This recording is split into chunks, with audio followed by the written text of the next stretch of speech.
Guys, तुम्ही सलग 7 दिवस रॉ मिल्क म्हणजेच कच्चं दूध याचे जर आईस क्यूब्स बनवले आणि चेहऱ्यावरती अप्लाय केले, तर तुम्हाला तुमच्या चेहऱ्यावरचं टॅन पूर्णपणे गायब होईल. अशाच प्रकारे जर तुम्ही ॲलोवेरा जेलचे क्यूब्स बनवून चेहऱ्यावरती अप्लाय केले, तर तुमच्या स्किनला हायड्रेशन प्राप्त होईल. म्हणजेच तेलकट त्वचा आणि कोरडी त्वचा याचा समन्वय साधून तुमची स्किन ग्लो करेल.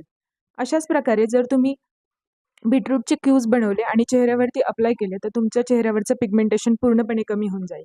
अशाच प्रकारे जर तुम्ही तांदळाचं पाणी म्हणजेच राईस वॉटर याचे क्यूब्स बनवून चेहऱ्यावरती अप्लाय केले, तर तुमच्या चेहऱ्यावरचे डार्क स्पॉट्स पूर्णपणे कमी होण्यासाठी मदत होईल. अशाच प्रकारे जर तुम्ही हळद आणि रोज वॉटर मिक्स करून जर त्याचे क्यूब्स बनवले आणि चेहऱ्यावरती अप्लाय केले, तर एजिंग प्रोसेस पूर्णपणे स्लो होऊन जाते आणि चेहऱ्यावरील पिंपल पूर्णपणे गायब होतात. जर तुम्ही काकडीच्या ज्यूसचे क्यूब बनवून चेहऱ्यावरती अप्लाय केले, तर तुमच्या चेहऱ्यावरील डार्क सर्कल्स पूर्णपणे कमी होतील आणि तुमचा स्किन टोन एकदम बॅलन्स होऊन जाईल. जर इन्फॉर्मेशन आवडली असेल तर माझ्या चॅनलला फॉलो करायला विसरू नका. Thank you.